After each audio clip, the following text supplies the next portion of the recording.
it out now. Big L Podion, flamboyant entertainment. One love to my big brother, Big Lee, holding it down from the inside right now. When you come home, it's on. Okay, we're back live. The Sparky Milarky Show. Sparky Milarky Television. The phone number is 786-499-7746. SparkySkills@gmail.com is the website. Get at us. Get your kids better. Baseball is the name of the game, folks. Life is the game as well. Okay, we have our third caller calling out of Boca Raton, Florida. Lifelong buddy. Haven't seen him in a couple of years. Christopher PERRERA. We're trying to get him on the line. He just called in, but I told him, give me a second. You know what I'm saying? Let me get myself together. Now, like I said, I saw Chris a couple of years ago in Hollywood, Florida at the restaurant I worked at on the beach. I'm not going to say that name. Gosh. Okay, we got Chris. Let's see. Chris, you there? Yeah. Yeah, what's up, man? How you doing? Good, how you doing? Very, very good. I was just telling the people that we met for lunch a couple of years ago on Hollywood Beach, and we had a good time. It was great to see you. Yeah, absolutely. I'm having a little hard time hearing you, but... What do you say, Chris? Say that again, Chris? I'm having a little hard time hearing you. Can you hear me? Yeah, I can hear you now. Oh, okay, cool. How's everything? How's life? Life's good. Things are good. Good. I know you reached out to Trying me. to live a good life. I'm sorry for cutting you off. Say that again. What? Trying to live a good life. Oh, man, me too. God bless you and your family. How's your dad? My dad's doing good. He's still plugging around down here in South Florida. He's doing well. Good. How's your family? Very well, thank you. Very well. I was going to ask you. I know you reached out to me on Computer Land to do a charity thing, and I was like moving that day. You said it would only take. Wow. Go ahead. Wow. Yeah, you moved for good. You're in New York now?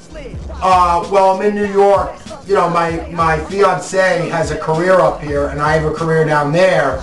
But they kind of, you know, my career coexists because I started it up here in New York, obviously, and then I migrated to Florida because of the weather.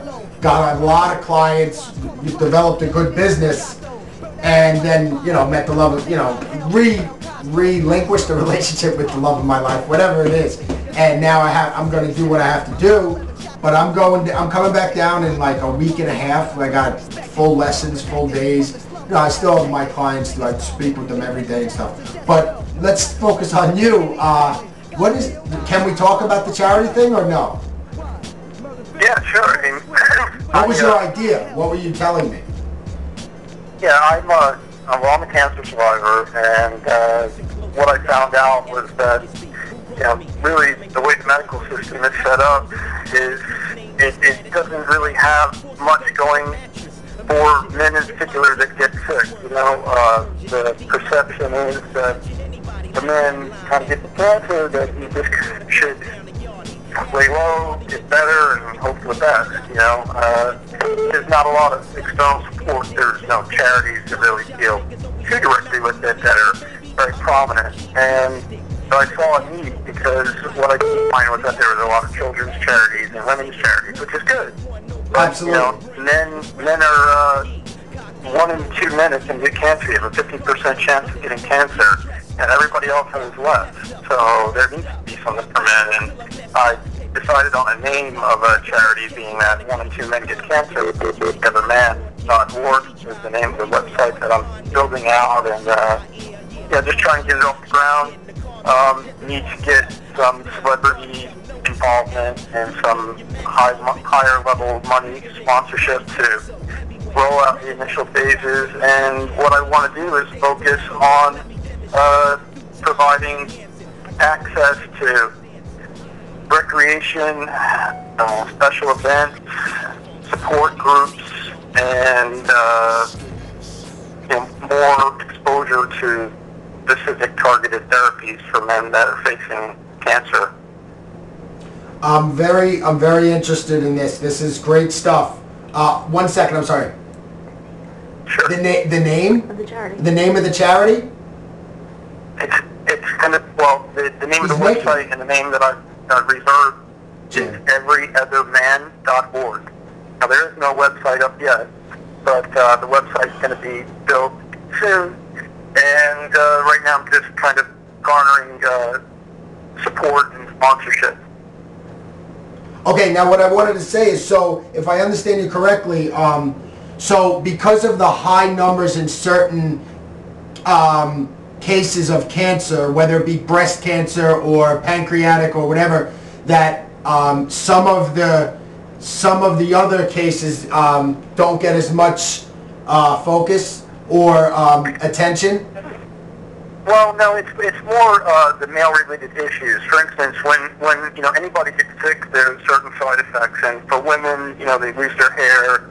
For men, they lose their hair. For women, they have obvious damages to different cells in the body. But one of the things that specifically is challenging for men is reproduction, being reproductive viability after going through extensive cancer treatment, and also just the emotional struggle with the male role in society.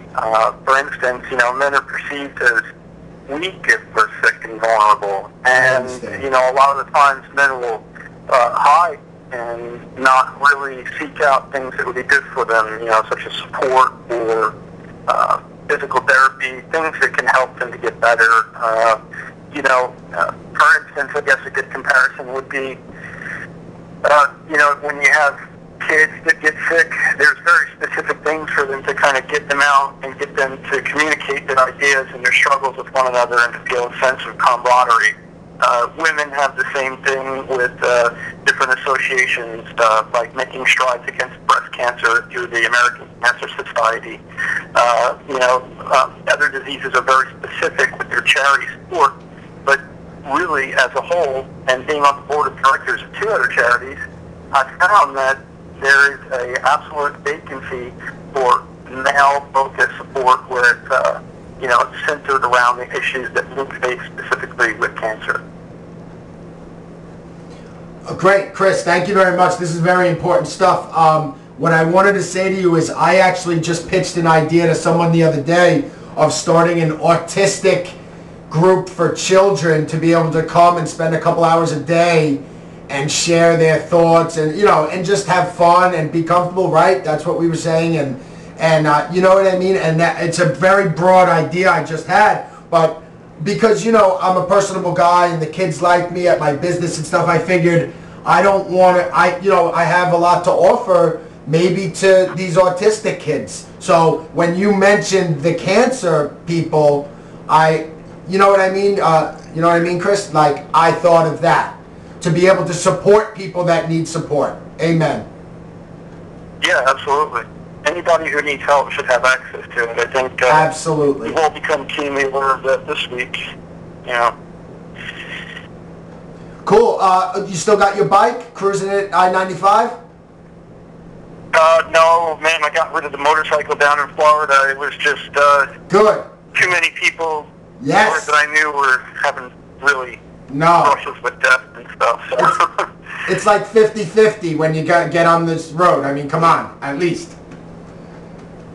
It's not you when you're riding. It's the other people around you. And we've got a demographic in Florida that just is not really looking out for the motorcyclists, and there's a lot of accidents, But there's a couple of bikes out there I really want to get right now, so it kind of burnt me up. My father has always been a Harley man. Him and I, a couple winters ago, actually like 5 winters ago, actually 10, built a Harley, a Sportster, with a 9-foot rake, Z-bars, beautiful bike. It sits in the garage. I think he rode it once. The brakes kind of were shady. My mom jumped off. You had to go home, get the car, come back and get her. And the reason I'm telling the story is, like I said,